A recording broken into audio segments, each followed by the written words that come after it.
സംഖ്യാപുസ്തകം 15-ാം അധ്യായം. യഹോവ പിന്നെയും മോശെയോട് അരുളി ചെയ്തത്, നീ ഇസ്രായേൽ മക്കളോട് പറയേണ്ടത് എന്തെന്നാൽ, ഞാൻ നിങ്ങൾക്ക് തരുന്ന നിങ്ങളുടെ നിവാസദേശത്ത് നിങ്ങൾ ചെന്നിട്ട് ഒരു നേർച്ച നിവർത്തിപ്പാനോ സ്വമേധദാനമായിട്ടോ നിങ്ങളുടെ ഉത്സവങ്ങളിലോ യഹോവയ്ക്ക് മാടിനെയാട്ടെ ആടിനെയാട്ടെ ഹോമയാഗമായിട്ടെങ്കിലും ഹനനയാഗമായിട്ടെങ്കിലും യഹോവയ്ക്ക് സൗരഭ്യവാസനയാകുമാറ് ഒരു ദഹനയാഗം അർപ്പിക്കുമ്പോൾ യഹോവയ്ക്ക് വഴിപാട് കഴിക്കുന്നവൻ കാൽ ഹീൻ എണ്ണ ചേർത്ത് ഒരിടങ്ങഴി മാവ് ഭോജനയാഗമായി കൊണ്ടുവരേണം. ഹോമയാഗത്തിനും ഹനനയാഗത്തിനും പാനീയയാഗമായി നീ ആടൊന്നിന് കാൽഹീൻ വീഞ്ഞു കൊണ്ടുവരണം. ആട്ടുകൊറ്റനായാൽ ഹീനിൽ 1/3 എണ്ണ ചേർത്ത 2 ഇടങ്ങഴി മാവ് ഭോജനയാഗമായി കൊണ്ടുവരണം. അതിൻ്റെ പാനീയയാഗത്തിന് ഹീനിൽ 1/3 വീഞ്ഞും യഹോവയ്ക്ക് സൗരഭ്യവാസനയായി അർപ്പിക്കണം. നേർച്ച നിവർത്തിപ്പാനോ യഹോവയ്ക്ക് സമാധാനയാഗം കഴിപ്പാനോ ഹോമയാഗത്തിനാകട്ടെ ഹനനയാഗത്തിനാകട്ടെ ഒരു കാളക്കിടാവിനെ കൊണ്ടുവരുമ്പോൾ കിടാവിനോടുകൂടെ അരഹീൻ എണ്ണ ചേർത്ത 3 ഇടങ്ങഴി മാവ് ഭോജനയാഗമായിട്ട് അർപ്പിക്കണം. അതിൻ്റെ പാനീയയാഗമായ അരഹീൻ വീഞ്ഞ് യഹോവയ്ക്ക് സൗരഭ്യവാസന ദഹനയാഗമായി അർപ്പിക്കണം. കാളക്കിടാവ്, ആട്ടുകൊറ്റൻ, കുഞ്ഞാട്, കോലാട്ടിൻകുട്ടി എന്നിവയിൽ ഓരോന്നിനും ഇങ്ങനെ തന്നെ വേണം. നിങ്ങൾ അർപ്പിക്കുന്ന യാഗമൃഗങ്ങളുടെ എണ്ണത്തിനും ഒത്തവണ്ണം ഓരോന്നിനും ഇങ്ങനെ തന്നെ വേണം.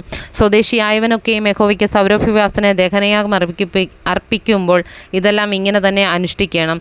നിങ്ങളോട് കൂടെ പാർക്കുന്ന പരദേശിയോ നിങ്ങളുടെ ഇടയിൽ സ്ഥിരവാസം ചെയ്യുന്ന ഒരുത്തനോ യഹോവയ്ക്ക് സൗരഭ്യവാസന ദഹനയാഗം കഴിക്കുന്നുവെങ്കിൽ നിങ്ങൾ അനുഷ്ഠിക്കും വണ്ണം തന്നെ അവനും അനുഷ്ഠിക്കണം.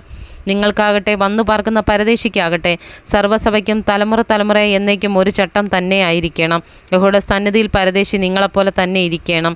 നിങ്ങൾക്കും വന്നു പാർക്കുന്ന പരദേശിക്കും പ്രമാണവും നിയമവും ഒന്ന് തന്നെ ആയിരിക്കണം.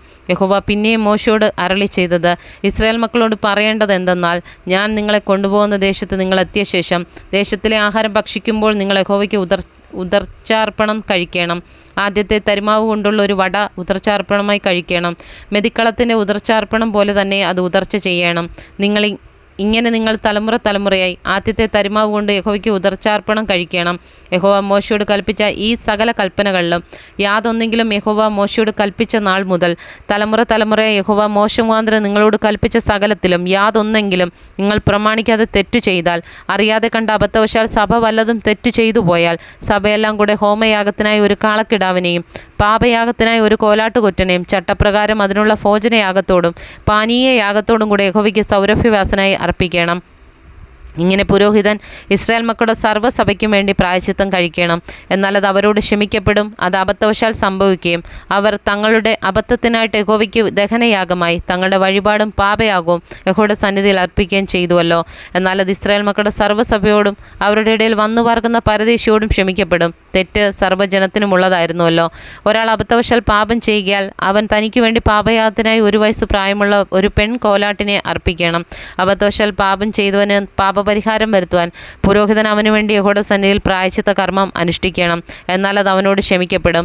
ഇസ്രായേൽ മക്കളുടെ ഇടയിൽ അബദ്ധവശാൽ പാപം ചെയ്യുന്നവൻ സ്വദേശിയോ വന്നു പാർക്കുന്ന പരദേശിയോ ആയാലും പ്രമാണം ഒന്ന് തന്നെ ആയിരിക്കണം. എന്നാൽ സ്വദേശികളിലോ പരദേശികളിലോ ആരെങ്കിലും കരുതിക്കൂട്ടി കൊണ്ടു ചെയ്താൽ അവൻ യഹോവയെ ദുഷിക്കുന്നു. അവനെ അവൻ്റെ ജനത്തിൽ നിന്ന് ഛേദിച്ചു കളയണം.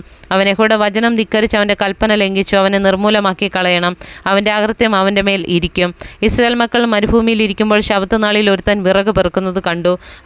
അവൻ വിറക് പെറുക്കുന്നത് കണ്ടവർ അവനെ മോശെയുടെയും അഹരോൻ്റെയും സർവ്വസഭയുടെയും അടുക്കൽ കൊണ്ടുവന്നു.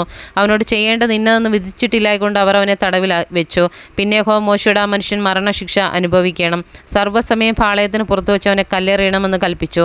യഹോവ മോശെയോട് കൽപ്പിച്ചതുപോലെ തന്നെ സർവ്വസഭയെ അവനെ പാളയത്തിന് പുറത്തു കൊണ്ടുപോയി കല്ലെറിഞ്ഞു കൊന്നു. യഹോവ പിന്നെയും മോശെയോട് അരുളി ചെയ്തത്, നീ ഇസ്രായേൽ മക്കളോട് പറയേണ്ടത് എന്തെന്നാൽ, അവർ തലമുറയായി വസ്ത്രത്തിൻ്റെ കോൺതലയ്ക്ക് പൊടിപ്പുണ്ടാക്കുകയും കോൺതലയ്ക്കിലെ പൊടിപ്പിൽ നീലച്ചരട് കെട്ടുകയും വേണം. നിങ്ങളെക്കൂടെ സകല കൽപ്പനകളും ഓർത്ത് അനുസരിക്കേണ്ടതിനും നിങ്ങളുടെ സ്വന്തം ഹൃദയത്തിനും സ്വന്തം കണ്ണിനും തോന്നിയവണ്ണം പരസംഗമായി നടക്കാതിരിക്കേണ്ടതിനും ആ പൊടിപ്പ് ജ്ഞാപകമായിരിക്കണം. നിങ്ങൾ എൻ്റെ സകല കൽപ്പനകൾ ഓർത്ത് അനുസരിച്ച് നിങ്ങളുടെ ദൈവത്തിന് വിശുദ്ധരായി ഇരിക്കേണ്ടതിന് തന്നെ. നിങ്ങളുടെ ദൈവമായി ഇരിക്കേണ്ടതിന് നിങ്ങളെ മിസ്രയീം ദേശത്തു നിന്ന് കൊണ്ടുവന്ന ഞാൻ നിങ്ങളുടെ ദൈവമായ യഹോവ ആകുന്നു. ഞാൻ നിങ്ങളുടെ ദൈവമായ യഹോവ തന്നെ.